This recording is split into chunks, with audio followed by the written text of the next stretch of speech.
আমার মা রোপণ করা সে বাঁশবাগানে 2025 সালে বিশাল বড় ধরনের সর্বপ্রথম এই বাছুরি বের হয়েছিল বাঁশবাগানে। দেখুন, এই যে দেখুন, বাঁশবাগানটি ঘুরে দেখানো হচ্ছে।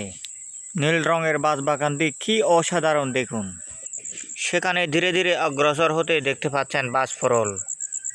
ছোট বড় বাছুরি দেখুন অটোমেটিক বের হতেই। এখানেও দেখা মিলল আরেকটি বাঁশফরল। বাঁশফরল বর্তমানে অনেক ধরনের রয়েছে, এটি আরেক ধরনের বাঁশফরল দেখুন। এটিও দেখুন মেটি ফেটেই বের হতে যাচ্ছে।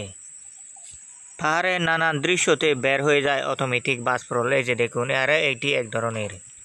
এটিও দেখুন, এটি আরও এক ধরনের। চারিদিকে বাঁশফরল ঘুরে দেখানো হচ্ছে দেখুন, ভিডিও ধারণে দেখানো হচ্ছে বারবার।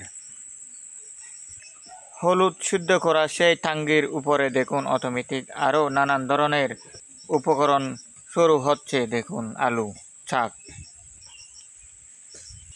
লাউটি পাকানোর পরে লাউর ভিতরে আরও আলু শাক দেখতে পাচ্ছেন। অটোমেটিক রোপণ করে নতুন পদ্ধতিতে করা হচ্ছে। নতুন নিয়মে আলু চাষ করা হচ্ছে। বাঁশের উপরে দিয়ে দেখুন আলু শাক রোপণ করা হচ্ছে বা আলু চাষ করা হচ্ছে। নানান দৃশ্য করে দেখানো হচ্ছে বাঁশফরল।